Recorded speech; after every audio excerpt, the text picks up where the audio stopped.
Seth Meyers. This is Late Night. We hope you're doing well. And now, if you don't mind, we're going to get to the news. When asked during a press conference today with the Japanese Prime Minister why he didn't tell U.S. allies before attacking Iran, President Trump said that he wanted it to be a surprise and added, quote, "Who knows better about surprise than Japan? Why didn't you tell me about Pearl Harbor?" I don't know. I guess because neither of you had been born yet? What are you talking about? Do you mean the movie Pearl Harbor? Because Japan didn't do that. We did that to ourselves. During the same press conference, President Trump praised the Japanese Prime Minister's understanding of English and added, quote, "I haven't picked up your language." Oh, nobody thought you had picked up Japanese. You already have your hands full with English. Nothing bad can happen. It can only good happen. Salient point. When asked today if he'll send more troops to Iran, President Trump said, quote, "If I were, I certainly wouldn't tell you," which was extra rude considering who asked. During his confirmation hearing yesterday for Homeland Security Secretary, Oklahoma Senator Mark Wayne Mullen said that when he was first elected to Congress, he did not know how to tie a tie. Yeah, I think we made it clear that's not disqualifying. I mean, the dress code is slowly turning into custody hearing casual.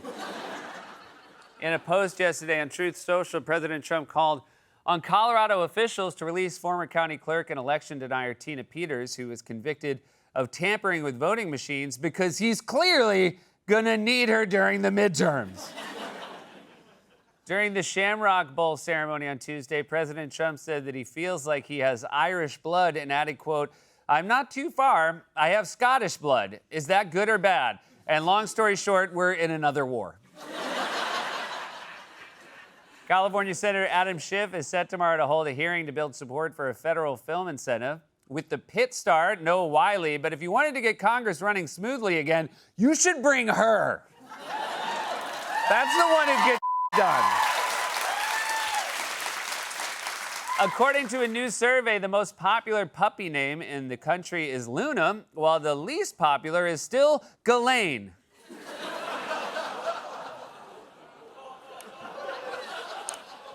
To be honest, I mean, if Ghislaine got lost, you wouldn't, walk out and yell that name. That dog's gone. 270 people dressed like the Nintendo character Mario recently gathered in New York at a GameStop store. Of course, if you want to see a gathering of 270 Marios, you can just check out New Jersey.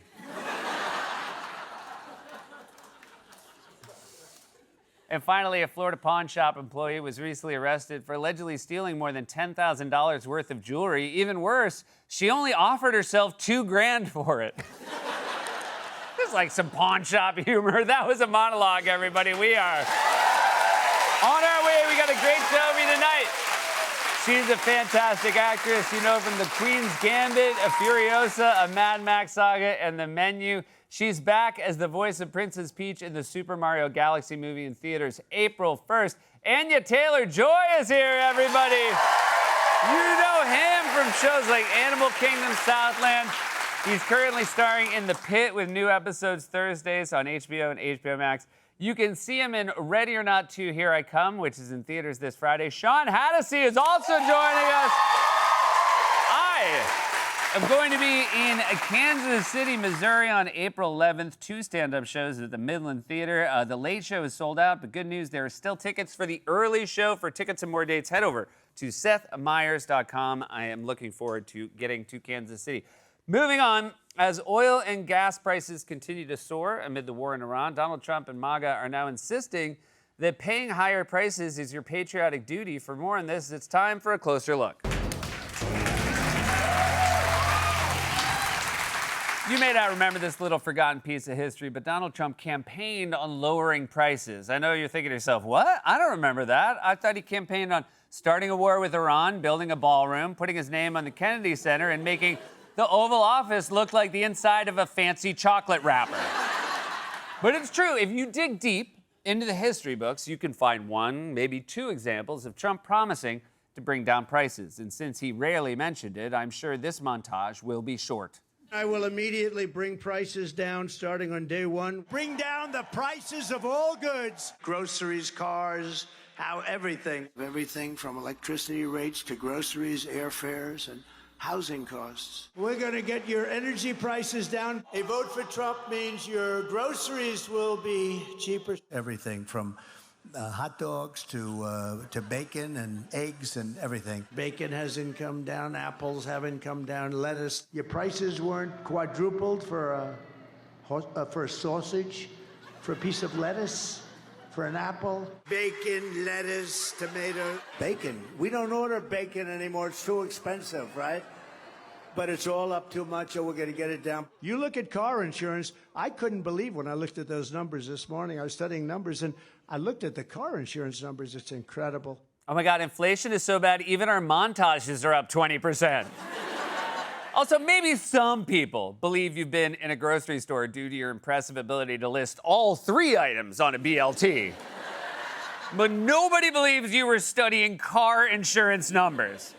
Were you online trying to get the best rate for you and Melania? Mel?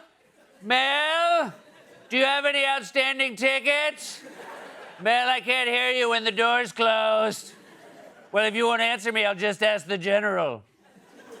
So Trump literally said he would bring down the price of everything from groceries to housing to cars to insurance to gas to electricity to Tic Tacs. This is Tic Tacs, right? This is inflation. This is Tic Tac. This is inflation. That's not inflation. Tic Tacs just come in different sizes. You can tell this guy's never actually bought anything for himself. Imagine if you took him to a Cold Stone Creamery, you'd blow his mind. You used to be able to love ice cream in America, but now thanks to inflation, you can only like it. And it comes in the little cup with the plastic hat, and we don't like the plastic hat, do we? Sometimes it's hard to get it off because your hand died 3 months ago, and you can't get it off with your dead hand, so you stare into the plastic hat, and you're sad because you gotta have it. Things come in different sizes. You, of all people, should know that. You were just explaining that concept the other day. These gorgeous B-2 bombers. Give me that bomber, Andrew. This looks small, but in person it's very big. Yeah. Here's a tip. Put that on your Hinge profile if you want to get banned immediately. The point is, Trump said he'd lower the prices of everything, so let's check in on the price of everything and see how much cheaper everything is now. But I don't want the anti-Trump bias of the woke, lamestream libtards in the media. I want the truth from Fox News. Come on, Fox News, give it to me straight. How awesome are prices now? We are waiting on the producer price index out any second here. Cheryl Casoni with the number. Cheryl. These numbers are much hotter than expected, guys, for February PPI. Month over month, a 0.7% jump. Street was looking for a gain of 0.3%. Year over year, we came in 3.4%. Annualized basis, the Street was looking for 2.9%. That's the reading that we got the month prior. So again, hotter than expected. Yeah, this is not good. We're going to see the markets off today. This is going to be negative for the markets, and we're going to probably see the markets ticking down even further, next couple of days. So this is not good news. Uh-oh, next time Trump holds up a container of Tic Tacs, we're going to have to zoom in to see it. Now it's just Tic. They had to get rid of the tack. It's very sad. We miss Tack. We love Tack, but he's gone. Soaring oil prices won't just be bad at the pump. Lots of other stuff will be affected too. Gasoline prices is what we talk about because it's the most salient price across the economy. But fertilizer, diesel, all the things that go into our food that, help comprise airfare prices. Like, we're talking about an economic-wide shock. The contagion is pretty enormous because it also has an impact on all of those refined products like jet fuel, like plastics, as well as fertilizer. Okay, so what? It's just stuff like fertilizer, plastic, and diesel. It's not like we have that many products in our economy that are grown in fertilizer, delivered via trucks or planes, that use diesel or jet fuel and are stored in plastics. In fact, I can't think of anything that fits that description. Does anyone have any ideas? Hot dogs, sausage, eggs, apples, lettuce, tomato, bacon, Tic Tacs. Oh no! Not hot dogs, sausage, eggs, apples, lettuce, tomatoes, bacon, Tic Tacs. You guys, that's my favorite sandwich at Crazy Dave's Heart Attack Diner. The war's having a massive impact on the prices Trump promised to bring down, prices that weren't coming down even before the war. So now MAGA's changing its tune. In 2024, they said a vote for Trump means lower prices. In 2026, they're saying it is your patriotic duty to pay higher prices. As far as the oil prices, people just need to stop panicking. It's worth it to prevent Iran from having a nuclear weapon. So if I have to pay a little bit more for gas, I'll do that. You got to pay the price. I mean, in order to have long-term stability. The disruptions in the global markets are real and may be painful. But the long-term benefits, again, are incalculable. There may be some sacrifices to be made at the pump on a temporary basis. I'm willing to pay 30% or 30 cents more at the pump to make sure that Iran does not have a nuclear weapon. To win in life, you got to suffer short-term pain for the long-term gain, or short-term pain for long-term gain. Freedom is not free. Americans are going to have to make some sacrifices. This is short-term, and I'm asking you to just trust the man, okay? Trust the system, let him cook. Let him cook? He's not a point guard on a heater. He's a 79-year-old man. Besides, he can't cook. Gas is too expensive. I saw him trying to cook a hot dog with a magnifying glass in the sun. I really can't get over how brazen and shameless the lying is. They said they would lower prices on day one. Now they're telling everyone to suck it up and stop panicking over prices that are rising because of a war they started. And when asked what they're going to do about it, they just blame someone else. Look, gas prices are up, and we know they're up, and we know that people are hurting because of it, and we're doing everything that we can to ensure that they stay lower. I will say, the president said this, and I certainly agree with it. This is a temporary blip, okay? What happened under the Biden administration is that gas prices were high for 4 years. Are you still talking about Joe Biden? No one even remembers he was president, including him. He forgot midway through the debate. Hey, what's going on? This is for presidents. I shouldn't be up here. You guys are the ones who said you'd bring prices down, and now you're doing the opposite. You can't blame Biden for that. Even your own voters blame you. I'm in Millersburg, Pennsylvania. The reason I'm here is it's a swing district, Pennsylvania's 10th district, in a swing state. President Trump won this district by about 5 points. We wanted to talk to people about their feelings about gas prices, about the war. If you could say something to President Trump and he was going to hear you right now, what would it be? You are a worthless pile of.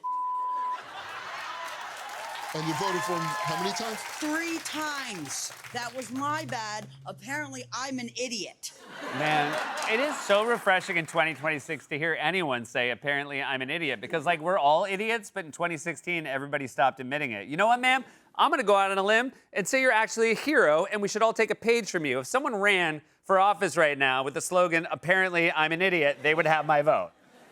Now, today, Trump spoke from the Oval Office. He had an opportunity to address voters who believed his promises and are now disappointed. And as if to prove he's an idiot, who apparently doesn't know it, he failed to provide any reassurance. The building you see over there is under budget and ahead of schedule. That's the ballroom.